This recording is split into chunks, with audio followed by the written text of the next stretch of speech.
Hindi pa rin natatanggap ni suspended Porac, Pampanga Mayor Jaime Capil ang kopya ng reklamong graft na isinampa laban sa kanya.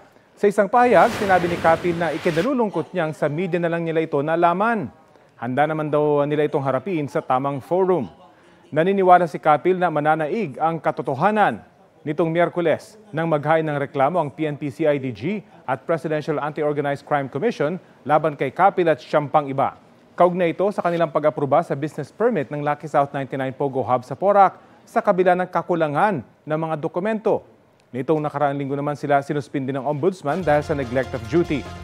Sinusubukan pa namin kunan ng pahayag ang iba pang inirereklamo.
Kapuso, alamin ang maiinit na balita. Bisitahin at mag-subscribe sa GMA Integrated News sa YouTube.